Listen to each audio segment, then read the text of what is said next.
It's Monday, May 20th. You're listening to your Florida Daily.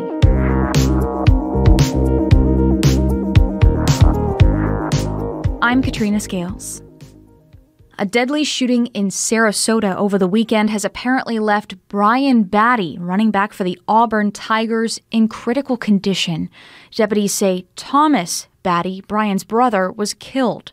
Reports say the brothers were in a large crowd in a parking lot around 3:30 a.m. Saturday when someone started shooting. 5 people were struck by gunfire, and at last check, Brian Batty is still in critical condition at the ICU.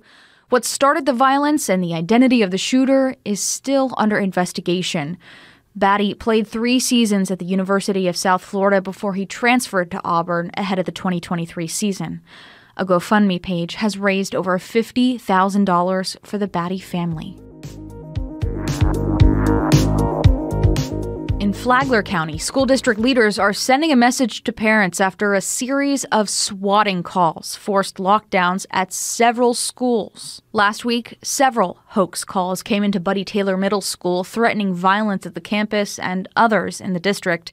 Every time that happens, law enforcement are forced to respond and investigate, causing a disruption of classes. On Friday, it happened again at Buddy Taylor. This time, though, they found the call came from a 13-year-old boy in Daytona Beach. Detectives were able to find the teen and make an arrest, but they don't think he was behind the other swatting calls that were made earlier last week. Sheriff Rick Staley says the 13-year-old isn't a student at Buddy Taylor Middle, but was dared by a student who is. Deputies are working to identify that student while also searching for the person behind the other calls. And as the cost of owning and buying homes in Florida continues to rise, the cost of rent is actually going down. That's according to a new report from the real estate company Redfin. Compared to a year ago, rent in big cities like Jacksonville, Miami, and Orlando dropped. In Jacksonville's case, north of 5.5%.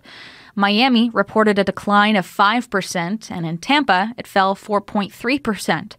Researchers point to an increase in the number of people moving out of the state. Florida saw a housing market boom during and after the pandemic, which pushed up rent and home prices.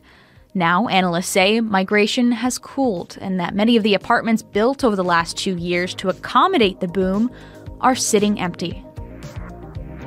Find these top stories along with breaking news, weather, and traffic all day on clickorlando.com. And now, a completely random Florida fact.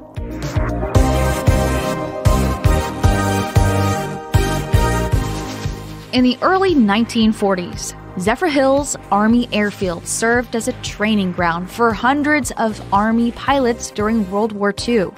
When the airfield was built in 1942, Zephyrhills was home to some 800 people. Over the course of the war, the population doubled as Army pilots came to the small town to train in air defense tactics. The Army's 10th Fighter Squadron were stationed there, which later supported Allied ground forces during the invasion of Normandy. You can check out the Zephyrhills Museum of Military History to see period weaponry, military uniforms, wartime supplies, and archival photographs. Your Florida Daily is produced by News 6 WKMG in Orlando. I'm Katrina Scales. Subscribe for new episodes wherever you like to listen.